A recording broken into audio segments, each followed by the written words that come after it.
অস্ট্রেলিয়ার মাটিতে অস্ট্রেলিয়াকেই এমনভাবে হারানো, এটা কি সত্যি বাংলাদেশ?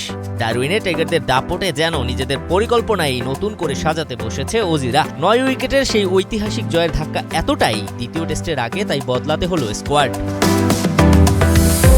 প্রথম টেস্টেই অস্ট্রেলিয়াকে কাঁপিয়ে দিয়েছে বাংলাদেশ, এবার সেই ধাক্কা সামলাতেই দ্বিতীয় টেস্টের আগে স্কোয়াডে পরিবর্তন আনতে হলো। প্রথম ইনিংসে 23, দ্বিতীয় ইনিংসে 0। বাংলাদেশের বিপক্ষে ব্যর্থ ওপেনার জ্যাক ওয়েদারল্যান্ডের জায়গায় দলে জায়গা পেয়েছে বাঁহাতি ব্যাটার ম্যাথিউ রেন্স। তবে এই পরিবর্তনের পেছনে যেন সবচেয়ে বড় নাম হাসান মাহমুদ। প্রথম টেস্টের 2 ইনিংসে ওয়েদারল্যান্ডকে ফিরিয়েছে বাংলাদেশের এই পেসার।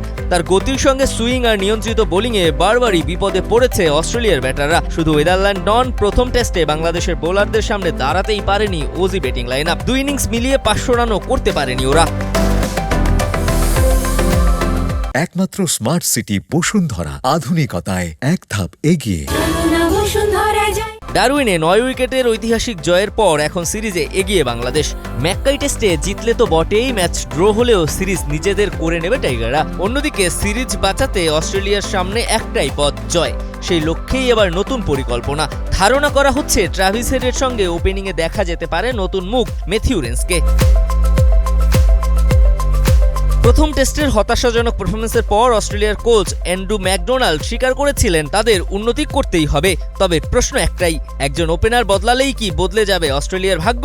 কারণ ডারউইনে শুধু একজন ব্যাটার নয়, কাঁপছিল পুরো অস্ট্রেলিয়া। আর সেই ভয় ধরানো বাঘেরা এখনো অপেক্ষায় ম্যাকাইয়ে নতুন লড়াইয়ের। দিবাকর চৌধুরী, কালের কণ্ঠ।